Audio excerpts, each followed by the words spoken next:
რამოდენიმე დღის უკან გაუქმდა გააკეთა განცხადება და თქვა რომ მოხდეს დათბობა ქართული ურთიერთობებში და წინსვლა საჭიროა რომ არ მოიწოდებოდეს რუსეთი ოკუპანტად.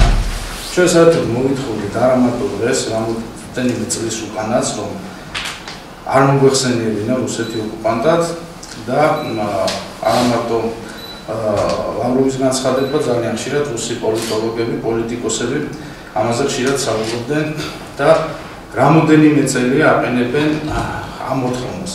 სადღაც 6 თვის უკან ჩვენ გავგზავნეთ წერილი ვლადიმერ პუტინს, რუსეთის პრეზიდენტს და მივიღეთ პასუხი მიდიდან, სადღაც ზუსტად ანალოგიურზე იყო საუბარი, იქ იყო საუბარი პირველი რომ გაუქმებული იყო კანონი ოკუპაციის შესახებ და ასევე განთავისუფლებულიყვნენ ის პოლიტპატიმრები, რომლებიც იჯდნენ ციხეში ამ კანონის გამო. მე მოუწოდებ ჩვენს ახალ ხელისუფლებას, რომ ემოციები აქ გადაიდოს უნდა გვერდზე და საგონებით უნდა ვიმოქმედოთ, როგორც მოქმედებს იაპონია, როგორც მოქმედებს ჩინეთი, როგორც მოქმედებდა გერმანია და გააერთიანა ქვეყანა და არა ისე, როგორც მოქმედებდა სააკაშვილი და მისი ხელისუფლება 9 წლის მანძილზე, რომლებმაც დააკუცმაცეს და აბსოლუტურად სავალალო მდგომარეობაში მიიყვანეს ქვეყნის ტერიტორიული მთლიანობის საკითხი. გაართულეს გაცილებით აფხაზეთის და სამაჩაბლოს დაბრუნება და არა მარტო გაართულეს, დაამატეს კიდევ გააფართოვეს ოკუპირებული ტერიტორიები. აქვე მინდა კიდევ ერთხელ მიმართო დღევანდელ ხელისუფლებას.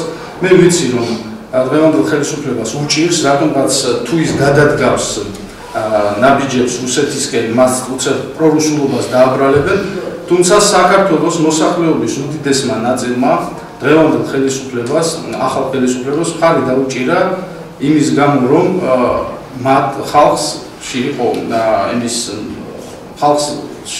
ხალხმა რეალურად იმის გამო დაუჭირა, რომ ხალხს ჯეროდა და მე დარწმუნებული ვარ, რომ დღესაც ჯერა, რომ ბიძინა ივანიშვილი და ახალი მთავრობა მოაგვარებს რუსეთთან კეთილმეზობლურ ურთიერთობას. და თუ ეს ნაბიჯები არ გადაიგა, მე ვფიქრობ, რომ ჩვენ იგივე გზას დავადგებით და რეალურად შეიძლება კიდევ უფრო მეტი საფრთხეების წინაშე დავდგეთ, ვიდრე ეს 2008 წლის აგვისტოში მოხდა.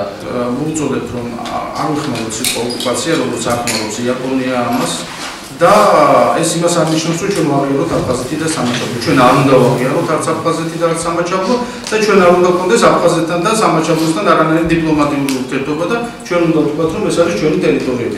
რუსეთთან უნდა ავადგინოთ აუცილებლად დიპლომატიური ურთიერთობები, რომ შემდგომში შევძლოთ ზუსტად მოვახდინოთ აი დეოკუპაციის პროცესი და შემოერთება აფხაზეთის და სამაჩაბლოს. თორე თუ ჩვენ რუსეთთან არ გვექნა დიპლომატიური ურთიერთობების სხვა გზით, ჩვენ აფხაზეთს და სამაჩაბლოს ვერ დავიბრუნებთ და ის არის ილუზია, რომ ეხლა მოვატყუდოთ ჩვენ ხალხი იცით რა, ჩვენ რუსეთის გარეშე დავილაპარაკებით აფხაზეთს და ოსეთს და ისინი დავიბრუნებიან ჩვენ. დღეს რეალურად ოსეთი და აფხაზეთი ვერ გადაწყვეტავს ამას რუსეთის გარეშე. ამიტომ ჩვენ გვჭირდება რუსეთთან დიპლომატიური ურთიერთობების ადგენა და ამის შემდეგ უკვე საუბარი ამ ტერიტორიების დაბრუნებას.